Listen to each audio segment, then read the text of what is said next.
നമസ്കാരം. തമിഴ്നാട്ടിലെ ഈറോഡിനടുത്തുള്ള മനോഹരമായ സത്യമംഗലം വന്യജീവി സങ്കേതത്തിൽ സ്ഥിതി ചെയ്യുന്ന ബെന്നാരി അമ്മൻ ക്ഷേത്രം പാർവതീദേവിയുടെ അവതാരമായ ബെന്നാരി അമ്മന് സമർപ്പിച്ചിരിക്കുന്ന ഒരു ആരാധനാലയമാണ്.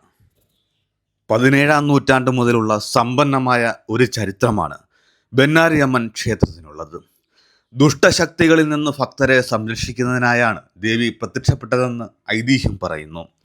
നൂറ്റാണ്ടുകളായി ഇന്ത്യയിലുടനീളമുള്ള ഭക്തരെ ആകർഷിക്കുന്ന ഒരു പ്രമുഖ ആത്മീയ കേന്ദ്രമായി ഇത് പരിണമിച്ചു. ക്ഷേത്രത്തിൻ്റെ വാസ്തുവിദ്യ പരമ്പരാഗത ദക്ഷിണേന്ത്യൻ ശൈലി പ്രദർശിപ്പിക്കുന്നു. ചരിത്രപരമായ ലിഖിതങ്ങൾ അതിൻ്റെ ആകർഷകമായ ഭൂതകാലത്തിലേക്ക് ഒരു നേർക്കാഴ്ച നൽകുന്നു. ക്ഷേത്രത്തിൻ്റെ വാസ്തുവിദ്യ ഒരു കാഴ്ചയാണ്.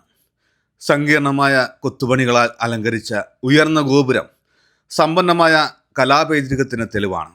പ്രധാന ശ്രീകോവിലായ ഗർഭഗൃഹത്തിൽ ദേവതയുണ്ട്. അതേസമയം വിവിധ മണ്ഡപങ്ങൾ പ്രത്യേക ആചാരപരമായ ആവശ്യങ്ങൾക്കായി ഉപയോഗിക്കുന്നു. അതിൻ്റെ സവിശേഷമായ വാസ്തുവിദ്യാ സ്വഭാവത്തിന് മാറ്റുകൂട്ടുന്നു. ബെന്നാരി ഒരു കാലത്ത് ചരിത്രകാരനായിരുന്നു എന്നാണ് ഐതിഹ്യം. വണ്ണാർ സമുദായത്തിൽ നിന്നുള്ള ഒരു ഭാര്യയും ഭർത്താവും ഒരു വലിയ കുന്നിനടുത്തുള്ള നദിയിൽ വസ്ത്രങ്ങൾ കഴുകാൻ പോയി. ആ സമയത്ത് ഒരു മാസം ഗർഭിണിയായിരുന്ന സ്ത്രീക്ക്